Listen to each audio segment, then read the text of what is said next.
You know, what I appreciate about our loving God, our God of second chances, is that every day we get an opportunity to start again and to be better. And once we know better, to do better, and just keep building on that and improving and trying to be the best version of yourself for God and for each other. Welcome to the Jesus Storybook Bible Podcast, a place where we remind you that grace can rewrite any story, that hope shines a light through our darkest moments, and that God's love changes lives. Here's your host, New York Times bestselling author, Sally Lloyd Jones.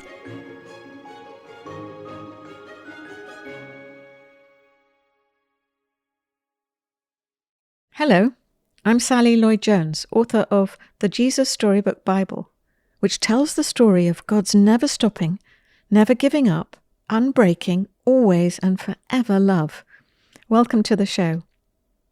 Today we're talking about love and how, despite loss, we can find reminders of love and God's love all around us. Our guest today is Emmy award-winning actress, producer, and New York Times best-selling author Roma Downey, best known for her role in Touched by an Angel.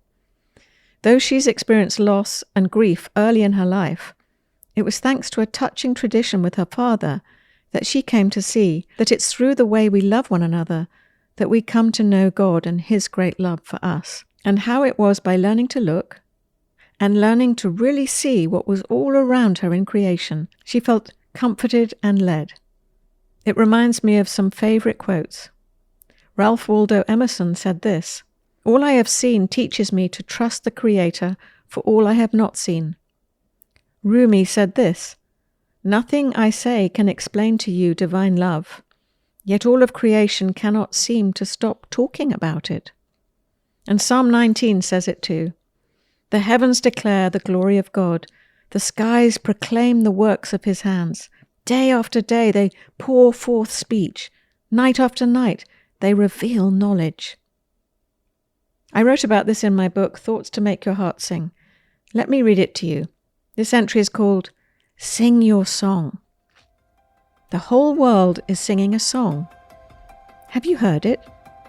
The wind is whispering it in the trees. The rain is dancing it on the rooftops. The whole of creation is singing it out together. God loves us. He made us. He's very pleased with us.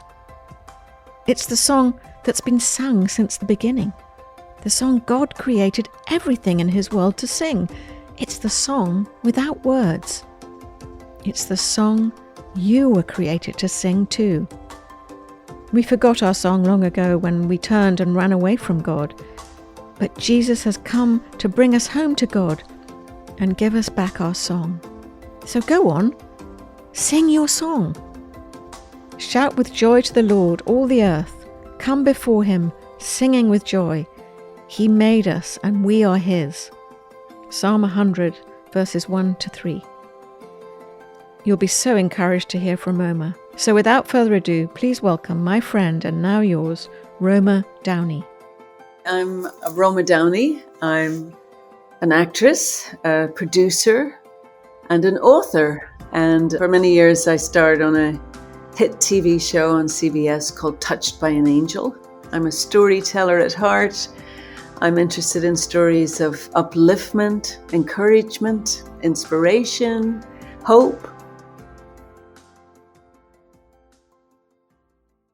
I unfortunately lost my mom when I was just 10.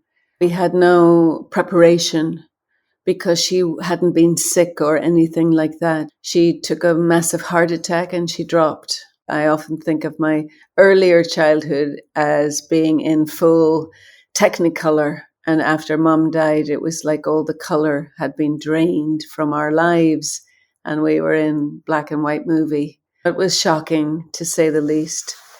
But I had a wonderful dad and he stepped in and fully embraced his role as a single dad. And he did his best to compensate for the absence of Mum. We just want, as children, to feel safe and nurtured. I think that feeling of safety is a critical one. When I was leaving Ireland, I made my choice to go to university in England. And so it was going to be quite a long journey for me. I hadn't traveled much as a 17 or 18-year-old.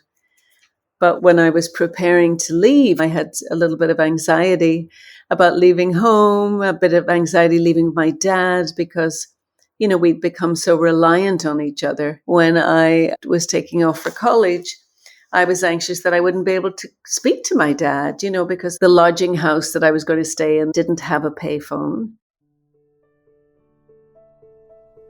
He took me out into the yard and there was a beautiful moon in the sky. And he said, "Look, Roma, look at that moon. And just remember, wherever you are in the world, it'll be the same moon shining down on you as is shining down on me."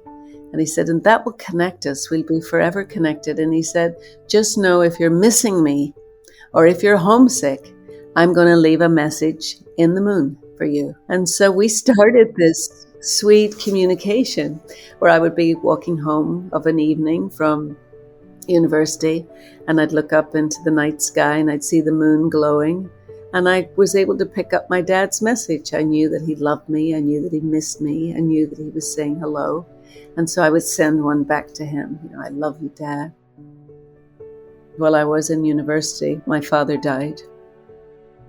And I was a bit anxious, to be honest with you, about seeing the next moon cycle. And yet that first moon cycle, after he had passed, I needn't have been afraid because I had the reassurance and love of picking up his messages.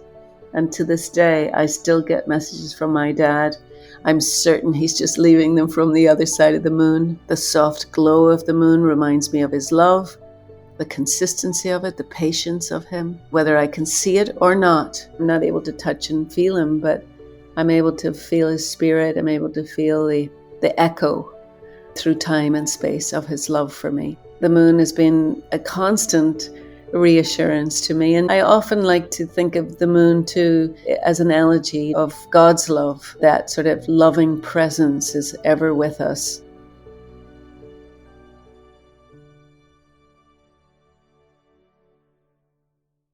When I raised my family, my daughter in particular, she loved this idea of leaving messages in the moon. I had to travel a little bit with work, and if I had to go away, I'd just always take a picture of the moon wherever I was, and I'd say, "I've left you a message in the moon."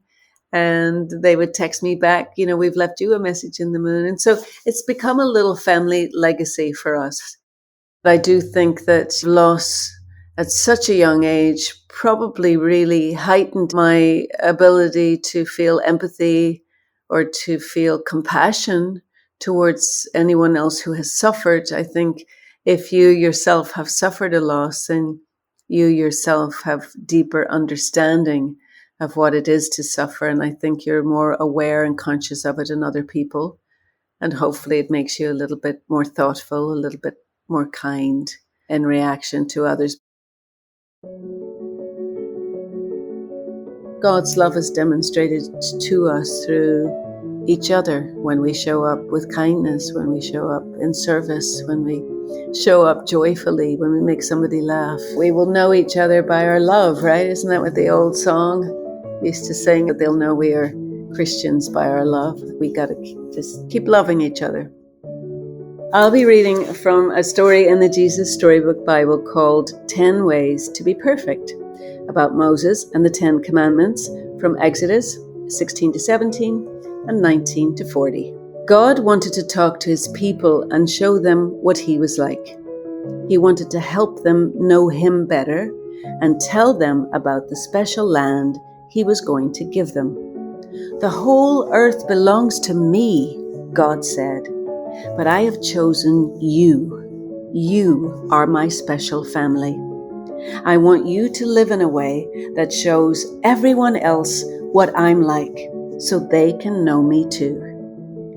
God called Moses up the mountain. The great mountain shook. A thick cloud fell. Thunder roared. Lightning crackled. And God gave Moses 10 rules called commandments. "I want you to love me more than anything else in the world and know that I love you too," God told them. "That's the most important thing of all." I just love this because that it's through the way we love each other that we will all know God, how we are with each other. I mean, I always tell my kids that love is a verb, that anybody can say, I love you. But it's like, what are you doing? How are you showing up?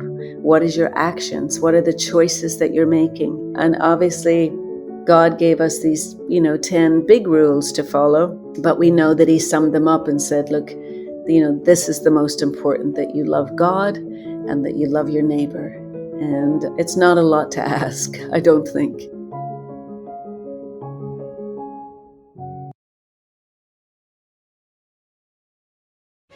You can get the Jesus Storybook Bible wherever books are sold. To find out more about the book and all of Sally's other books, please visit Sally at sallylloyd-jones.com and follow her on Instagram at Sally Lloyd Jones and at Jesus_Storybook_Bible. Before we go, don't forget, God loves you with a never stopping, never giving up, unbreaking, always and forever love. Oh, hello, it's me again, Sally. I'm just popping back briefly to say two things. The first thing is, don't forget to subscribe to the show, because that way you'll get the stories straight to your phone. And the other thing is, while we're at it, would you rate the show and leave us a review? That would be so great, because it helps other people find the show too. I really appreciate your help. Thank you.